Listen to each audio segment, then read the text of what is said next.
Hey guys, welcome back. It is a new Protein Bros episode. I'm one of your hosts, Jeff Wasserman. It was a Protein Bro podcast episode today. It was just me. Kyle's in Branson with his family doing Branson things. But we had on an awesome guest. His name is Tyler Maidment. He was actually our 31st episode ever on Protein Bros podcast, and his gym, Dawgpound KC, has expanded. It's actually tripled in size. It's got all new offerings. We talked to Tyler a little bit about how he got to this new gym, what made him decide to try to expand it, all the different amenities that went into it. Some decisions he thought that he made that were good, some decisions that he thought that he made that maybe he'd redo again. But in the end, his gym is awesome. It's beautiful. It's newly redone. He's had a son since then. He's engaged since then. So it's really fun to watch him grow. So if you guys like to hear about somebody who's had to work really, really hard to get to some form of success, this is a good story to listen into. Let's get into the episode. Was it a K5 Blazer? Would you have an old Bronco? I got a 96 Bronco. A Bronco, and I had the Gen 1, and you had the Gen 3. Yeah. Bronco. Money pit, but... Oh my gosh, let's talk about the money pit. It's I've had my engine redone 3 times already. Yeah, you'll never make and money it's just on a 304, dude. It's just it's the cheapest, crappiest type of motor out there. Yeah. It's a step above a golf cart motor and needs to be redone every year, it feels like. I don't know how you would turn profit on cars, but Just have the repair shop too. Yep, you do it for the love of it. That's right. Just for the love. You work on them yourself, though? Yeah. I grew up working on cars. Well, shit, man. Would you like to make some extra cash? No, I would never work on anybody else's You want to take on my stuff. problems? Yep. It's never goes as planned. I got introduced to a guy named Brian out in KCK. He's been awesome for me. But how is the new? But did you get the Bronco out this year? Oh yeah, Heck tops yeah. off, bed line the whole thing. That way, the top on the real Broncos, not the old ones, or the new ones aren't real. The old ones, the top's like 300 pounds. So oh yeah, steel. I take it off and I leave it off all summer. So I bed line the whole inside. I don't drive it in bad weather, right? Let's take a look at Tyler's. We got it up? All right. Yeah, so this thing is sick, dude. I like that you got a little modern touch with the... Oh, yeah. Mm-hmm. My boy wouldn't, he's real happy about that one. My fiance won't let me put his car seat in the back. You can't smile on the Bronco. You got a mean mug. Yeah. You got a mean mug in the Bronco. He knew the assignment. In a couple years, I've got the permission to put the baby seat in the back. Look at his face. My 6-year-old Addie, we go in the Bronco. We go, just call it a Bronco ride, right? Mm-hmm. And it's like when it's a beautiful day and I'm driving home and I don't get to see him all day because I'm working. I'm like, hey, when I get home, you guys want to go on a Bronco ride? And my girls are like, hell yeah. Oh, yeah. We go watch the sunset, It's always just like a golf cart, dude. I mean, like, it's totally illegal for her to be in the seat in the back, but we only go around like neighborhood streets. You know what I mean? It's no different than riding in a tractor or a golf cart or something. It's like the best. It's as safe as you can be being unsafe. It's a cool part about old stuff, Agreed, man. They need to know what it's like to, have to hear a car warm up. I got to pull out the choke just to get it to start. Yep. What year is yours? Mine's a 75. Whew. At the 50-year mark this year. That is badass. Mm-hmm. But I've never put the cover on it. Like the top's never been on it. It's just been hanging in my garage since day one. Yeah, when you have something like that, people think you're going to 4-wheel drive and do all that stuff. You're like, it's not. It's the opposite. Not that I one. ain't trying to fix nothing. Yeah, if I got a Jeep, different story, right? You get a CJ5, something like that, CJ7, YJ, TJ, whatever, like any of them. It's like, that's, if they run and drive, they're worth $5,000. Uh-huh. You know what I mean? And like, that's cool. I'm all about climbing rocks or whatever in that, but you get one of those Broncos, they seem to be worth a lot more. Oh, and, yeah. The fixing of them is probably costs a lot more too. Mm-hmm. Yeah, there we go. That is cool. Our engagement shoot. That is cool. Do you know Pendleton? Are you a fan of like Pendleton blankets and stuff? You ever heard of that before? So it's this Oregon-based company. They've been around like 100 years, but they're known for their like patterns and stuff that they do. Look at that. Yeah, dude. It's like an action Go movie. back a couple. There you go. Zoom in, back, forward. Yeah, that one. You can see the kind of like a think of it as like a, I don't know, like a Colorado cabin blanket or something. We have the whole interior done with that material. That's so cool. Mm-hmm. it's a double-edged sword having something that nice you care about, because then it's like, you're like, oh, you got to worry all the time. You always have to have like a car you don't care about, so you can park and let a cart hit it. That's right. Worry all the time. Yeah, stressful. man. Hit the curbs. Yeah, at will. hit the curbs. But yeah, it's a passion. The old cars there. You said some shit about the NBA today. What happened, dude? So the NBA had that Tim Donahue stuff. This is the referee from like 15 years ago, 20 years ago. Now FBI has arrested Chauncey Billups. Breaking news. So Terry Rozier has actually, there's like a little TikTok where fans are watching like, this dude's clearly throwing the fucking game. And it was like a joke. Well, now the FBI's found gambling ring, ties with the mafia. It's, it's tough sledding there. Chauncey Billups. These are all rigged poker games, it says. This is poker games. They were basically having these games. And it says 2 prongs. Go back up. So the poker stuff. 2 prongs. The use of inside information to bet unders on player props at NBA games, and then a nationwide scheme of rigged poker games. And then you had players throwing games, checking themselves out, and then mafia would be betting that he's scores under this many points. But the poker games, I guess a guy lost $1.6 million, and they had fake cards, and dealers were all in on it, and they invite him over and basically just take all their money. Crazy. But it's always the NBA. I mean, it's like the people think that Chiefs are cheaters. Can't stand that. Yeah, I can't stand that. But that. the NFL's never got in trouble or caught with any of that. No. NBA, this is twice. To their to the NBA's, I mean, I'm purely putting on like my devil's advocate kind of hat here, or like tinfoil hat, but it's like the NFL would just be so much harder to accuse, because of the complexity of the game, and it also being, 22 players on the field at once, right? Yeah, and it's such a dangerous game, so you can't really half speed it. But you can. I mean, you could pay a quarterback to suck. Yeah. And almost guarantee a loss. So, I mean, like Justin Fields the other week against the Broncos, it might have been like that guy had to have been paid to suck.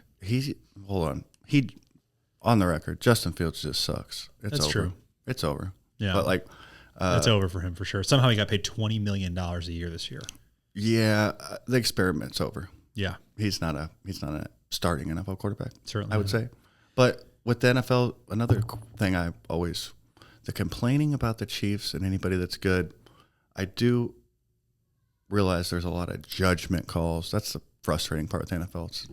You can't officiate a pass interference call at every play. They go both. I mean, it goes both ways, right? It's like there's times where, there was once a game that I bet on the Chiefs, and I lost it because an MVS got tackled against the Packers before the ball even got there. And it's like, that's impossible to officiate. It was like it was like a 5-year-old would be watching and be like, wait, is he allowed to do that? Just tackle him before the ball gets there? Like, well, no, but somehow the refs didn't call it. And then they'll call it slap on the wrist. It's just, it's impossible to officiate. That they should, allow reviews on the Eagles cheaters, but they'd be false starting.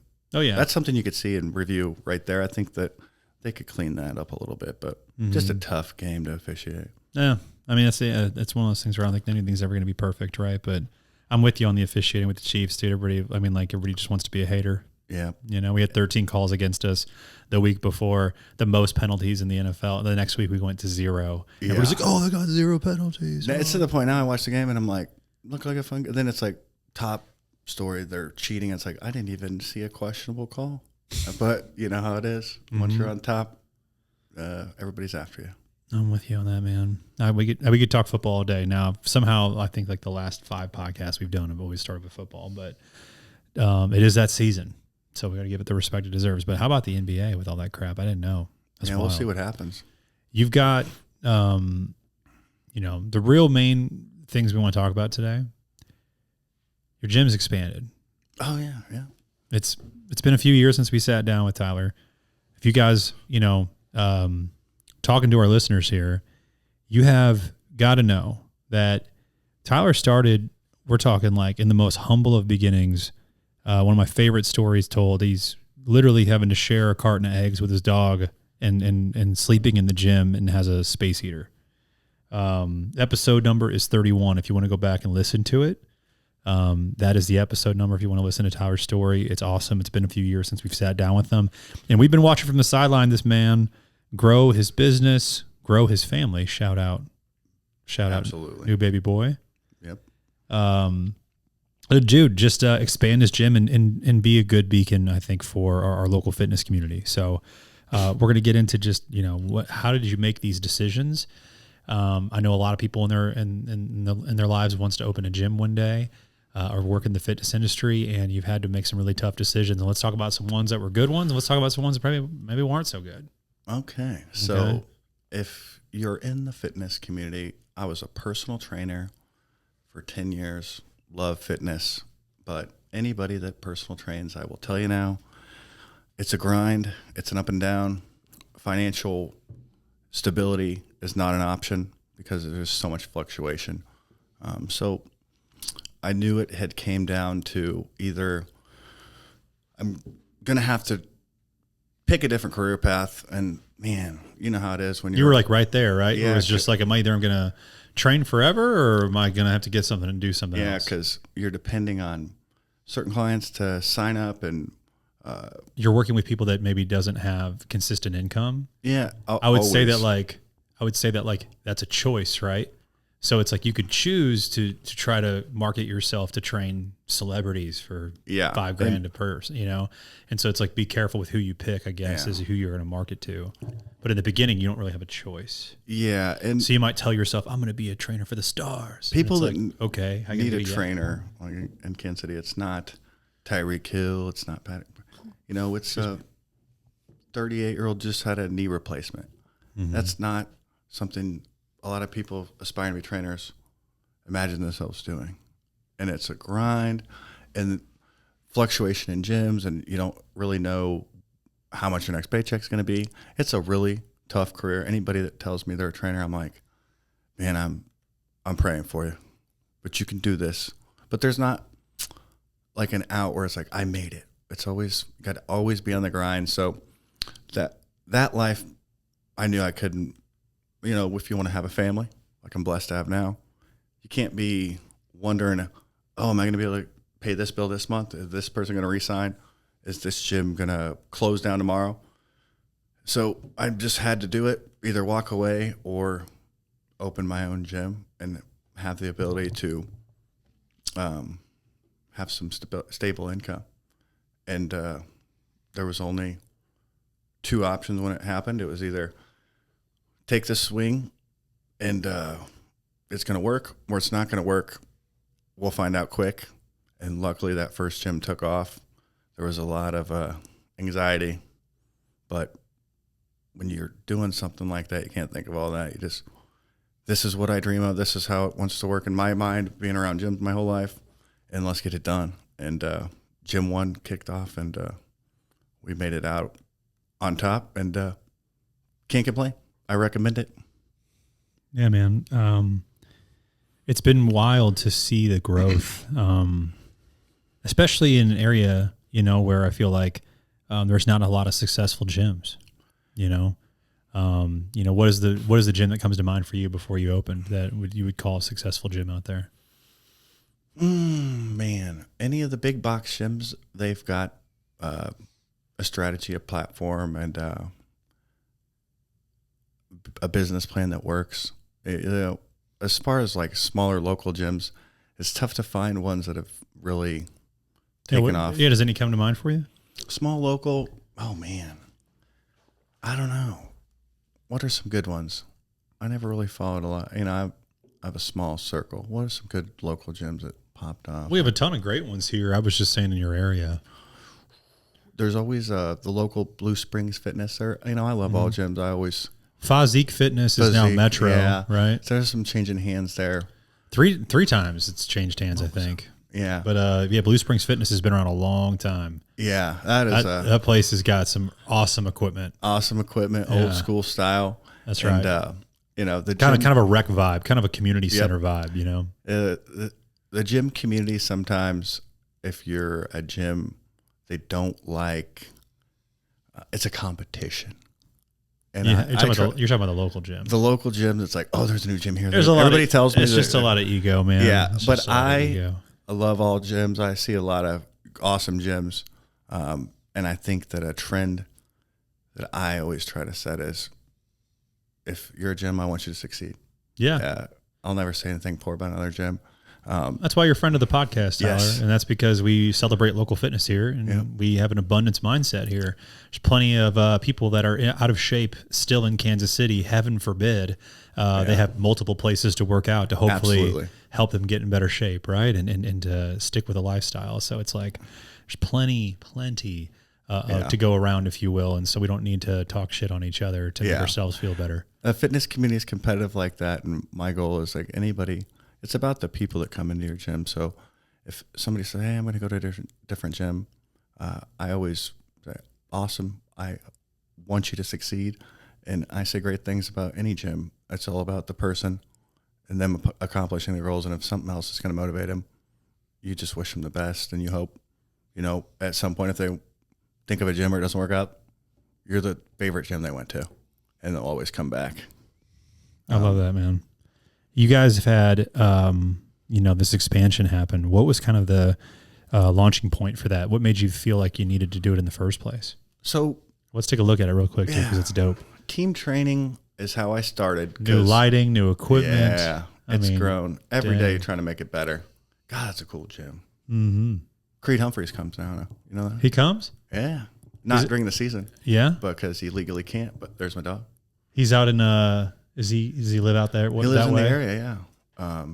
We just had Leo Chanel's. There's my boy. Yeah, Leo Chanel. His family. Cool guy. Just came by our store. Yeah. Mm-hmm. Came out to the Blue Springs location. Yeah. That's dope, man. Creed's the man. Super chill guy. Got to get up on stage during the Creed concert, which is awesome. Oh, that's so cool. The Creed concert in Kansas City, they brought him on stage. I still love Creed. I don't care what you say. I mean, we don't. Good show? Was it good? I didn't get to go, sadly, but I just watched that Creed Humphrey got to go on stage. I did hear about But I'm that. not above it. I'd have gone in a heartbeat. I love Creed. That's kind of cool. We listen to Creed on purpose. I still listen to Creed. Mm-hmm. But yeah, so team training itself is a tough. Oh, let's see it. Scott Staff's like, maybe you guys know this guy. I've heard Scott Staff's. Yeah, I think we got a tomahawk chant going there. That's so cool. I haven't seen this. I didn't realize. Oh, he got to give away a guitar. Pretty dope. So cool. Anyway, sorry. So you were saying about the training? Oh yeah. So I didn't want to start like the model that when somebody's stuck in that rut of being a personal trainer, they always stick to what they know in personal training, and it's just an inconsistent, depending on one person to pay your bill at a time. It's an inconsistent model. So I started team training with the team training area. My first gym was just team training. It was a small little spot, and it allowed me to work with tons of people, groups of people, but also give the stability of income, kind of like a membership. Mm-hmm. And I put my heart and soul into the program, designing it where there's, proper splits, Mondays, Thursdays, leg day, Tuesdays, Fridays, upper body. And it's a real program, and separated ourselves with that team training in an effort to get us kicked off where my goal always was to be, which is a kind of a commercial check-in big box gym, and having a home for the community that, awesome gym, awesome service, offer the team training as well. We kind of built out that room. Mm-hmm. And it gave me and my family even more financial support, knowing like, hey, we've got this money coming in. And it's a blessing to wake up and not wonder, am I going to be able to pay for, a sub sandwich today? And I feel like a lot of business owners have been through that, especially to start. It's a grind, but it's just that middle of the road, like either I do this or I walk away and always wish I would have done it. And I didn't want to say, well, I know all this about fitness. I love fitness, but right now I'm a mechanic. You know what I mean? And you have to make that decision. And it's scary for a lot of people. And for me, at that point in my life, I didn't have a family. And I was willing to risk everything and basically be homeless and owe some money to a lender. And I took that chance, and it worked. And I feel like if you're passionate, as well as I know, it's going to work. Yeah, man. People say, what is it? What is that saying goes? It's like, if you don't love what you do, you call it stress. If you love what you do, you call it passion. Yep. Exactly. You know, and I just say, man, I'm happy to see, you know, how the passion's turned out for you. It's obviously exuded well. And I think how you have put those details into the gym. How difficult was it for you trying to design that, you know, extension? Well, Because I mean, just for our listeners, again, you know, for all of our listeners, it's 3 times the size of what his initial gym was. yeah, It's 3 times the size. yeah. But you're in the same building. No. So I would say, like, you had to start over from scratch. Yeah, so if you pull up that team training area room, I didn't want to walk away from team training because I love team training. Mm-hmm. Yeah, that one. See that wall right there, back wall? Yeah. Actually, keep going. Go back to the page. I can show you the rebuild. Go to the bottom there. Keep going. Maybe we'll find it. Keep going. Oh, so that's what it looked like when I got it. Mm-hmm. See the frame and we're framing. Holy hell, on the full build out there. Yeah, so there's a What little bit. What kind of TI check did they give you? What does that mean, TI check? Tenant improvement? Oh, There wasn't a tenant improvement allowance? I did not. I brokered a deal with the guy. Well, good But for you could kind of see it start to finish. So I framed out the team training area because I didn't want to not do doing the work yourself. Carpet tile right there. Yep. Got sued for pulling that from my old location. They wanted me to keep it there. Crazy story. And But anyways. the flooring that you paid for? Yeah. Flooring that you paid for Yeah. said you can't leave, you can't keep your flooring? For anybody that wants to open any place, commercial leases are not like regular leases. Yeah, it's considered part of the area when you leave. Yep. Wild.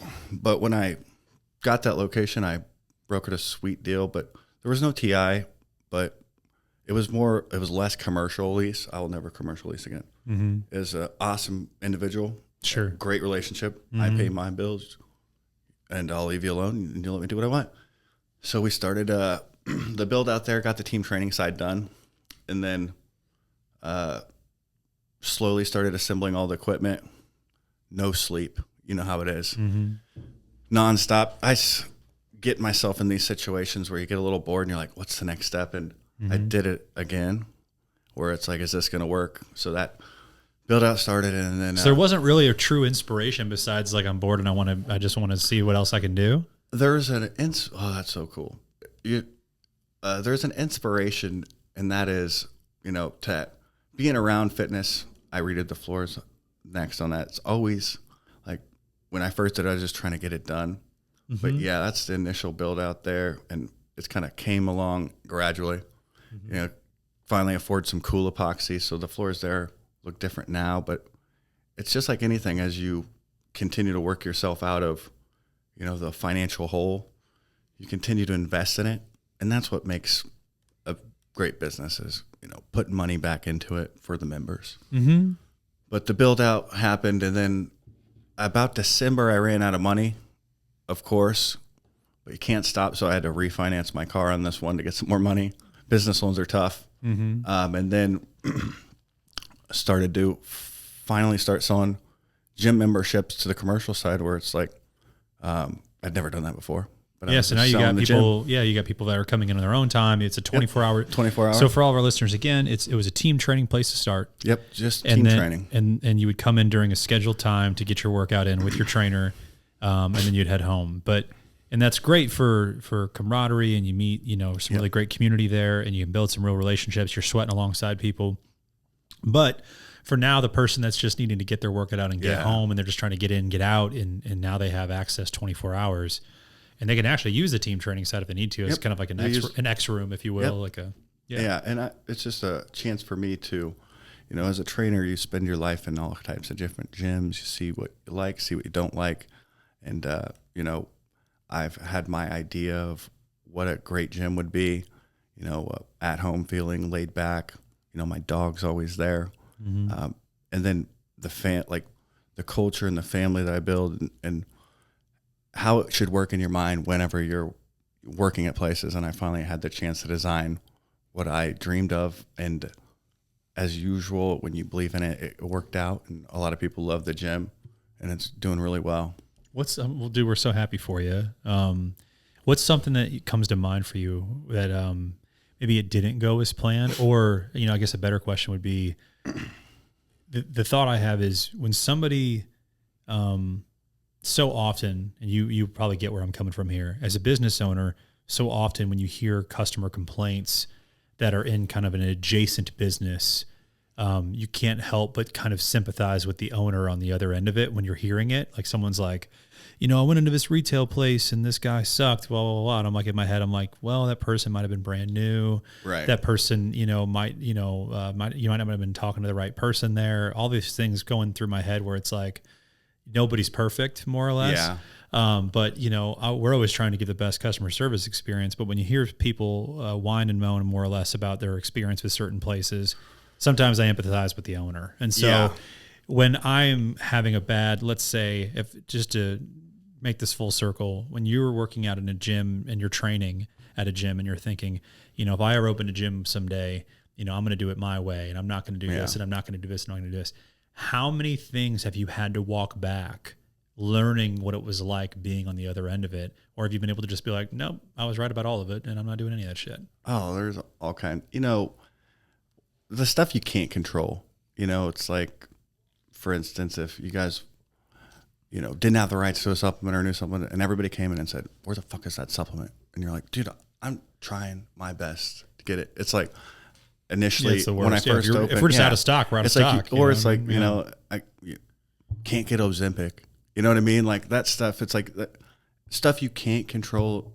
Initially when I first opened, it was, you need this machine now or I'm going to quit my membership. I'm like, rude. But then I walked it back because I'm like, I know I can't control it, but I remember me being in a gym and being like, I wish they had this equipment. Yeah. And then what was the equipment for our listeners? Oh, a hack squat. Oh, I mean, I get it.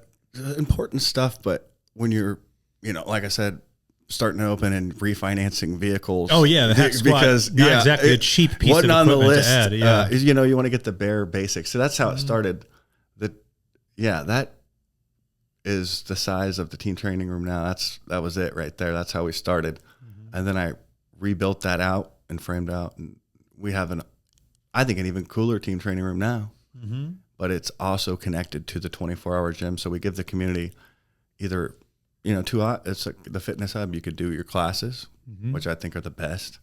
But we also have, I feel like, we definitely have one of the most affordable, best 24-hour gyms as well. So, what do you guys charge for just this singular 24-hour gym, which I'm assuming is like a month-to-month deal? So it's 90-day commitment. Okay. $24.99. No annual fee. No nothing. Cancel anytime after the 90 days. That's crazy, dude. Yeah, that's a crazy deal. That's crazy. Yeah, because. I mean, I was thinking like a good deal in my mind would have been $39.99. It's Blue Springs. It's not even close. Like if you count the annual fee, we've all been hit with those annual fees. Yeah, that's like $79 or something for the gym improvement. And you're like, gym why enhancement do they fee. Do that? And like not doing it because it's just me. I only feed myself and my family. Yeah, there's no quota to hit, and then it's a flat $24.99, no fee. Cancel anytime after 90 days. I built out a tanning area, sauna, everything. You get a sauna, you get a tanning, and it's all included in the $24.99? Yep. Did all of it because I want to provide the best. A lot of times people see local. That's an unbelievable value. And value is the key to success. Like if you have the best product, you're going to have the best results or success. You got to be the best at something, right? Yeah, you can't be the cheapest, but also be the best, right? Yeah. But you can be the cheapest. You have to be But you're not the cheapest. You are a tremendous value. Exactly. So it's like people, when they open a business or something, they see, they fail to see just the customer end of it. And like you talked about, I was fully aware, a lot of times people will go local and they know they're going to sacrifice quality or pay a little more just to support local. And I don't want to be like that. Man, I love that you said that. You know what dude. I mean? It's no, it's for real. I'm not asking for a favor. I'm confident you're here because I know this is the best deal. And yeah, they're like, this is sweet. I'm like, glad you found us. Dude, I'm like, man, I'm so passionate about not just local fitness, but local business. And I'm glad you said what you said. And then, and I don't want to bogart this and make this about what I think or what I say, but it's something that I've just said. It's something that I've really put a lot of thought into. And if you want to talk about pressing like my buttons, it's like buying local does not mean charity. In my opinion, it should be better. Exactly. It shouldn't be, but I'm supporting the guy. No, we're not in business because we didn't feel like working for the big guy and we wanted to just be able to make our own money and make our own schedule, which I feel like is like 90% of local businesses. Yeah. It's like, hey, like I'm psyched that you started that Scentsy candle business. Yeah. And you're going to start selling some wax at, these like different festivals and stuff. And like, that's cool if you're making money on the side. Please don't call it a local business. Right. You know what I'm saying? Like, you're not real. I mean, like, if you don't have a rent and you don't have lights on, you know what I mean, that you got to pay for, et cetera, like, it's not real. You know what I mean? Like, it's not the same. It's not the same battle. It's not the same fight. And so when people say, like, shop local, don't think shop local is charity. Think of it as you have an opportunity to help someone expand what they think is the best way of providing a good or service, et cetera. And so I feel as a local business owner, obligated to try to be the best at what we do, and train the best possible team and have the best possible, results, all in the name of we want to actually grow. We want to expand. We want to grow nationwide. We think that we can do this better than the biggest names you've heard of. And we should be competing at that and truly looking at it from like a customer standpoint versus shop local, or else we go to business. The onus, and a lot of times people say, it's because I'm small. Like, there's a lot of freedom you have when you're smaller. The onus is quick pivot. A lot of it's like the onus is on the local business as well. You're going to be successful if you put back in what success you had. So, I remember trying to sell enough memberships the day I knew the number I needed to buy the hack squat.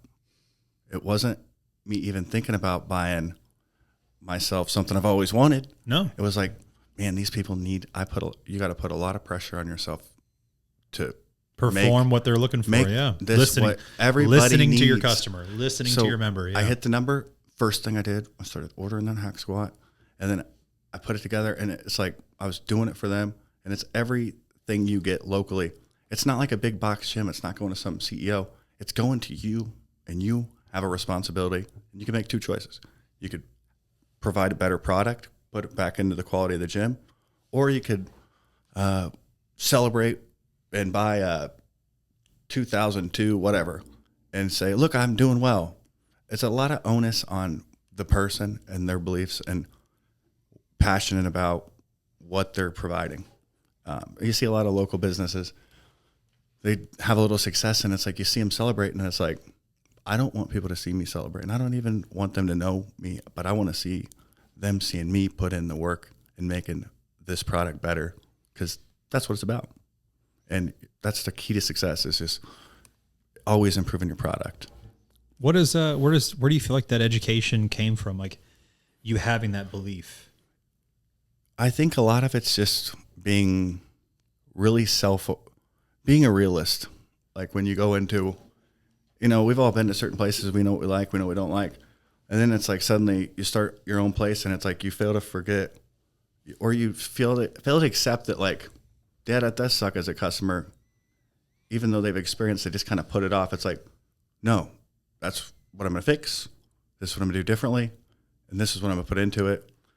And it's understanding that you can change these things, and your customers are the only thing you have. Mm-hmm. You depend on them. So if they're not happy, they're not just going to stick around because it's local and I'm going to help and I like the guy. That's a piss poor reason to have members. Mm-hmm. They're here because this is the best gym, or this is the best supplement store, best price, best most convenient, cheapest, and it's like, has the best equipment. Being local is a deal. It should be a deal, and that's what I really want people to realize and see when they see my gym is, man, this place is badass. Like, I've never seen anything. You have the ability to do what you want, make it how you want. There's no franchise rules or you got to do it like this. It's like, this is my gym. Like, I could paint the walls black and make a mural in the team training room. you know, and it's, Did you make that mural? yep, with some spray paint, fun time. Yeah. But you get the ability to, you know, put your touch on things. Yeah, man. It's a different form of expression. Bring your dog. Heck yeah. And then if people don't like your dog, it's, if you don't like dogs, you can leave. You know, there's gives and takes, but like, just the ability to really live life on your own terms. Live it on your own terms, and you know, if you want to fix something, fix it. But I think that you know, so I want to like really highlight two things here. One, I think most people would love for their work or the thing that they spend their time doing most of the time during the day could lead. This is the irony of it: lead to them living life on their own terms. But it's never really on your own terms, right? I do what I love every day, but I do have to do certain things. It just doesn't feel like I have to. It feels like I want to. Mm-hmm. And so if you know, everyone's, do what you love. You never work a day in your life. And it's like, well, that's true. Right. But people having the, you know, the understanding of like, you have to actually work your ass off doing a bunch of stuff that you don't love to do to acquire the skill that you need to have to do what you do love and be able to make money doing it. And so if you do not acquire the skills, if you do not go through that difficulty and that unbalanced lifestyle, you don't get to live life on your terms because you haven't earned it. You've never wanted that weight that you have to carry when you get to live life on your own terms, which aren't ever your own terms. So my point is, like, Tyler says to us, and edit anything I'm saying here because I could be off, but Tyler's saying to us, you know, I got to build the gym the way I wanted. You know, if you don't like my dog, tough. But the customer and the member, long term, if they all came to him and said, hey, we love your dog, but we don't want to train next to it. Dogs out if it was actually going to affect business. That's right. You know what I mean? That's right. And I would accept that, but, you know, everybody loves dogs. Got to be realistic. But but my point. And it's just a simple situation of like, at the end of the day, you're going to listen to your member because they are the most valuable person. Exactly. They are the reason you get to do what you want to do. That's right. I understand they're the reason I'm at the grocery store. I'm like, I could buy that ribeye tonight. And you know exactly what it's like to not be able to as well. Yeah, I've been there where it's like you're just struggling. And everything, sometimes I'll be shopping and I'll be like, man, I'm blessed to have this many people that believed in me, that love my gym. And I kind of have to remind myself, it's like, yeah, but you really worked fucking hard for them. Like, I just framed out and built a tanning area because they wanted tanning. And it's like, when you're always grinding, like I've been learning it. My fiance has been telling me, you know, step back. It worked and like everything's okay. Because you get in that mindset where you're like, I don't know if it's going to work. And it's like, I'll be driving and be like, I can't believe it. It worked. People like my gym. And I'm like, that's amazing. And then I look at it, I'm like, that is a pretty cool gym. I would go there too. You know what I mean? It's like, you have to have those self-reflect moments. And you got to be proud of a little bit of where you've come from and where you're at now. Yep. And then I also just never settle and always, you know, I'm always ready to, if anything. Was that difficult when you were when this is like, you know, during this journey, if you will, Tyler, where you get to a spot where, you know, I thought I'd be happy here when I got to this point? Yeah. So when I did the team training area, it's funny you say that. Like, I started the team training little gym area 5 years ago, and it did decent. I didn't make a lot of money, but I made more money, than I'd ever made. I had financial stability, but you have to, like, a lot of people would have stopped right there and be like, okay, I could survive. Then it's like, do I want to really be truly happy and feel like I've, you know, accomplished everything I want? And I knew I don't just want to be a small little training area that, you know, that's a come and go. And I, you know, once it worked, you kind of have that loneliness in your heart of, I need a challenge. You know, kind of like what we mentioned, is like, I want to open more stores. It's like something inside of you is like, you lose that, it's everything, fear, anxiety, rush. And I knew I wanted to do a big commercial gym style like that. And I told myself after the first one worked, it's a lot easier the second time, even though, like I said, I ran out of money on the build out on this one. You want to continue on, and you know you have to, and you got to stop those back of your mind, like everything's comfortable is a disease sometimes. It's like, I got to remind myself if I'm comfortable, that's complacency. Mm-hmm. And I took another calculated risk because I felt like in my heart I needed it and it would work again. And I have to remind myself now, settle down, don't do another crazy thing, but Sure. you never know. Well, I think, yeah, I mean, like, there's layers and depth, I think, to every move we make.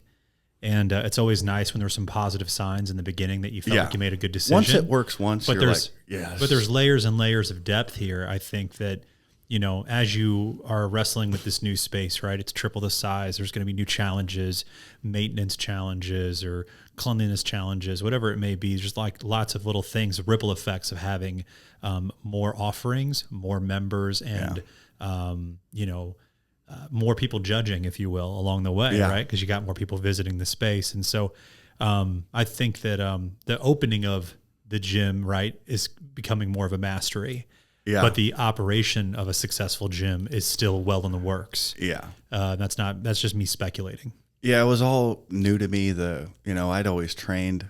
I'd never done 24. A lot of learning. Mm-hmm. The tanning side of things, whenever you're not around.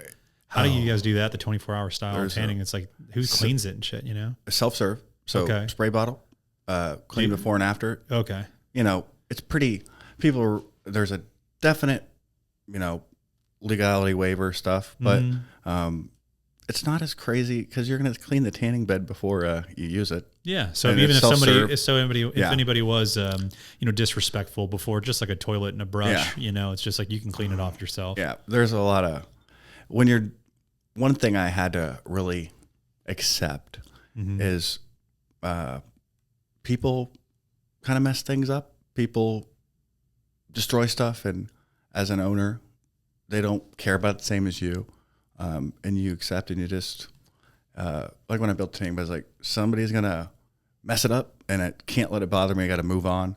But as far as adding that, it was just find out the legality of it and then try to make it as convenient as possible. If it's 24-hour, I want them to be able to tan 24-hour and not, you know, have to get somebody to start it for them. Yeah, reset it. Just a lot of research on that. And then it was, you always clock things away whenever people say complaints. Some people take complaints and they're like, oh, fuck that person, you know, they're wrong.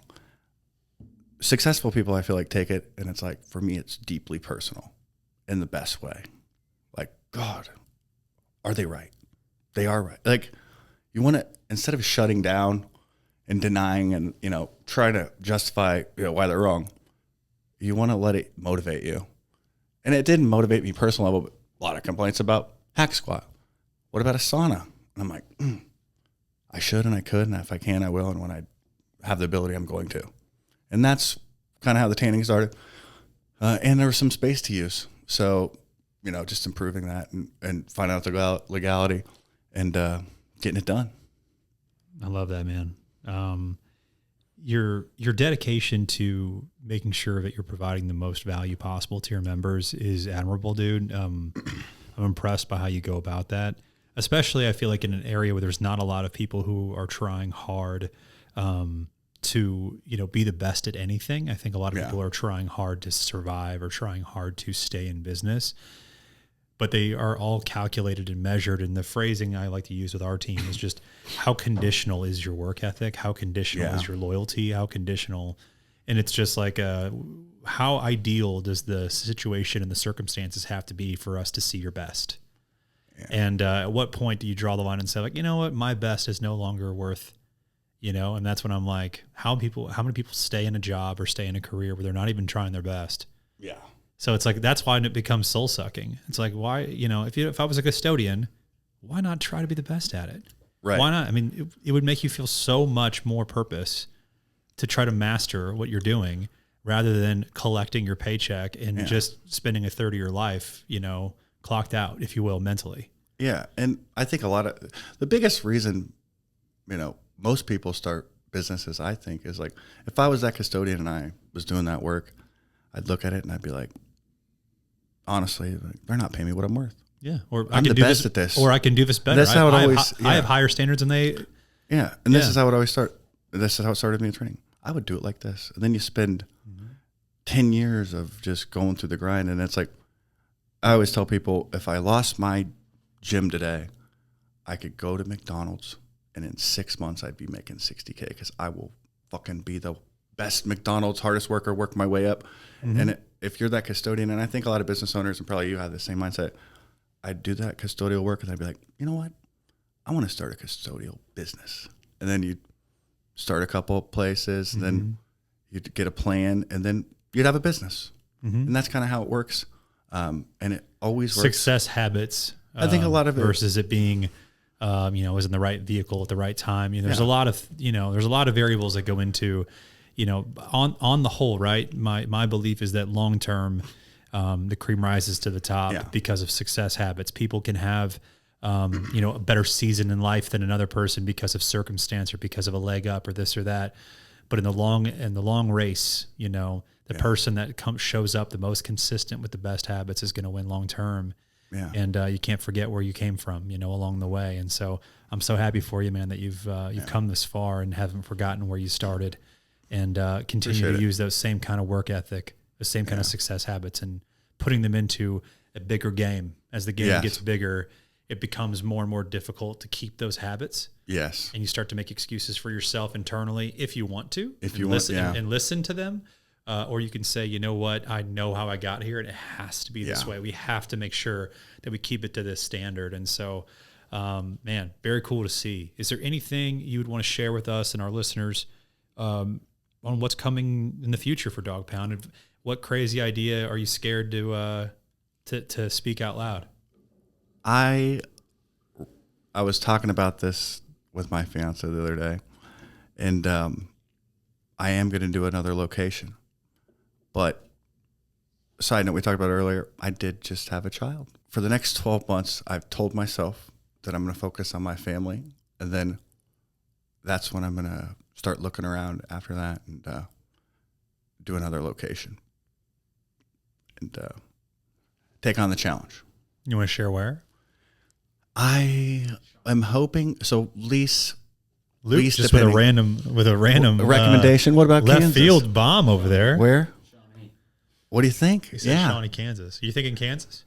I'm willing, and depending, it's all, it's about the location, kind of the deal. I'm willing to do Kansas. I've heard a lot of good things. It's a long drive. It is a long drive, and a lot of, can't be at two places at once. It's just a challenge. Maybe I should try. Yeah. I'm not trying to talk you out of it. I'm just like, hey, I've gotten I tell people all the time, the hardest thing we ever did in business to what we're doing now is going from 1 to 2. Yeah. I'm driving 3.5 hours each way. Yeah. Once a week right now. Kind of like what we talked about. It's like, you could easily be comfortable with one, and most people would, but there's a reason you did it. And it's because of the way you're wired. And I'm going to I know in 12 months, I'm going to be like, I need another fucking location and something to challenge me. Amen. Yeah. Just hope I don't, crash and burn on the way there. I think you'll love this quote, Tyler. I got to go to the Olympia a few weekends ago, and we got to meet the owner of Legendary Foods. He makes those protein Pop-Tarts. Oh yeah. Really? That's cool. But he also started Quest, like the Quest bar. No way. Yeah. So he sold that company in the billions, and still a down to earth guy that can have a conversation. Yeah. And what I loved hearing from him, because we talked about this already, and like what you're talking about, there is a form of purpose and fulfillment that you get from seeing what you're capable of. Yeah. Okay. And some people like to do those pursuits in the form of, an Ironman or a High Rocks competition or, insert fitness competition. And I think that's cool, but I get personal joy more personally is from the business side of things and seeing what I'm capable of business wise. And the ultimate measuring stick is the, amount of people that believe in what you're doing and you build with. And so like I could give an F about the amount of dollars that it looks like we're making to me, right? Like if I have a cooler car or cool, all I care about is that the people that have decided to come along for this journey with myself or with Kyle, that their lives are the way exactly what they wanted out of their lives based on that belief they had in us from the beginning. Yeah. And that is the coolest thing in the world to me. Yeah. I think people, they don't value one of the biggest, I feel like for me, the biggest key to happiness in life is having that goal that's almost unobtainable that you're always working for. And I think that when you're in that stressful situation of, having this responsibility, that responsibility, having so much to do, I think that's what makes life great.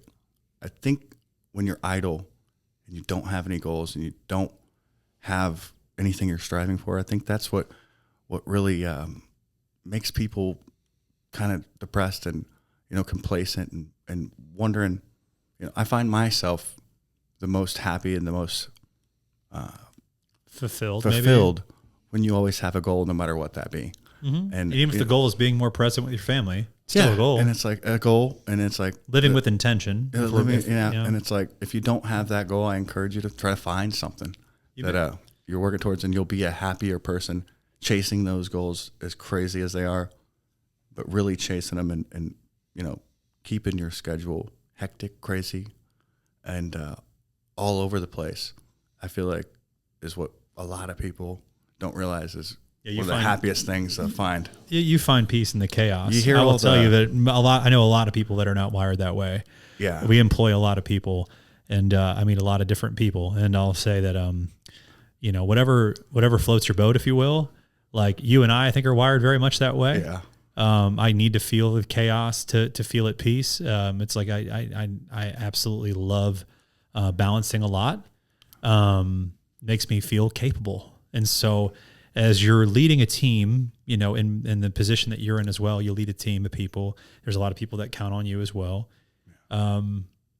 You have to do hard things to remind yourself that you are who you think you are. Yeah. And if you are sitting idle, then you don't have it like you used to, in quotes. It's like, what have you done for me lately is the ultimate pay the piper with yourself. Yeah. And if you don't remind yourself that you can do hard things, then when stuff really gets difficult in life and those unforeseen circumstances hit you, how capable are you going to feel in those moments? And remind yourself when you're going to have, this is too much, this sucks, this is stressful, blah, blah, blah, blah, blah, like, and you're stressed out, like, I always try to take my time and think about it, like, this is what makes humans, these goals, having this, passion or challenges is really what life's about. And a lot of times you look back and it's what provided you happiness. It's like, man, I know it's stressful, I know all that, but if without these things, what is life? It's like, I don't want to sit at home and be like, oh, cool. Just embracing the chaos and, of course, having your freakouts, but at the end of the day, continuing to keep yourself occupied, keep those goals going, and accepting what goes along with it. Mm-hmm. There's a great book about this too. I don't know if you've ever read it, but Michael Easter's The Comfort Crisis. Yeah. Comfort Crisis. And it's just simply that you got to do hard shit. You got to do hard stuff. And you'll be a happier person. No doubt. After stress, but also just life's flown for me these last 5 years doing all this. And it's like, sure, there was sleepless nights, but man, I don't remember my life being any more waking up every day, ready to grind and getting pissed off so much, wondering how to work through things, with just taking on this responsibility and really embracing it and taking a chance and risk. Let's stick with that theme though, as far as going through hard things and how that makes, you're going to be happier for it, et cetera. I'd like to also, I know I'm not breaking any new mold here. We're not reinventing the wheel, but, I think that same thing can correlate well with what you're talking about with your relationship and your newfound love. You got you're engaged. You got a fiance. When are you guys getting married? December next year. Heck yeah. We're going to treat it. It's going to be in Tulum. It's going to be a little party. Hell yeah. Yeah. Yeah. Doing it right. Yep. Yep. But like I'm blessed. The correlation of, have you ever been in a more difficult relationship? And I say difficult, I mean like the way that they challenge you, not the way that like it looks from the outside or the way it looks as far as like the fights you guys have. It's more of when you're in a relationship that when you want to marry someone, I would say that in most cases It's the person that challenged you the most. And so Yeah. the very definition of intimacy is going through something difficult with someone and coming out on the other side. Yeah. You know, My fiance is special. You got to find that person that, you know, no matter what, they're going to be there. And you're both adults. You're going to talk. I mean, every relationship, 99% is going to have some ups and downs and suck, be great. But, you know, with her, now my new son, it's a blessing to meet somebody that, you know, isn't walking away and you could trust in to have your back and allow, you know, me to be gone a lot, be busy all the time. And she loves you at your worst. She loves you at your best. She accepts you at your worst. She accepts you at your best. And she's a great person. And it's rare to meet somebody that, you know, a lot of people, I'll never give up. Like, she's definitely one of those old school women that is as beautiful as far as, you know, she understands and we're going to work through it no matter what. And it takes a lot of stress off me as a business owner, knowing, you know, there's relationships you get, anybody just experience this, you know, those relationships where you're always fighting, always out of control, always, you know, you just don't, there's not two adults. There you go. And with her, I have to credit, like, with her, it's given me the ability to feel peace with my family and knowing I've got a person, a human being that is always going to be there and always work through things and allow me, you know, to focus on my career as well. I think that's a low key and a very important part of, you know, being successful at something like running a business is the most important decision you make. Is, I fully believe, who you marry. And I'm only a year in right now, man. I'll tell you, we just celebrated our 1 year anniversary about a month ago. And I'll just say, like, to this point in my life, that echoes very true. I waited a little longer than I think a lot of people do as far as to get married. I was 36, 37. Boom. Yeah. Yeah. And, you know, it took a lot of me growing up, I think, is the biggest thing I would say on that is when you talk about, you know, when you're a business owner and how your fiance supports you and, you know, allows you to fully explore what you're capable of as a businessman, and as a gym owner and as a trainer, et cetera. Like, she allows you to do that because she knows who she is and she doesn't need, you know, your validation all the time to feel comfortable, if that makes sense. And so I always try to say, it's like, no, man, you know, one of the biggest struggles is if somebody really says, like, hey, I want to open my own business someday. Well, it's like you're getting a training of what that's like the closer you get to owning it. So it's like the hourly employee has the least amount of responsibility. Then the manager has more of the responsibility. Yeah. You know, district manager has even more responsibility until you finally get to the owner. And it's like the owner has the ultimate responsibility, right? Yeah. And so as you're tiering up in your how much responsibility, how much is it on your shoulders, how much should you care? It's like the quicker that you can do that, that's like basically the levels, right? If you want to level up, you have to start owning the problems at the level that you're on, plus try to solve the problems of the people that are above you. Yeah. You feel me?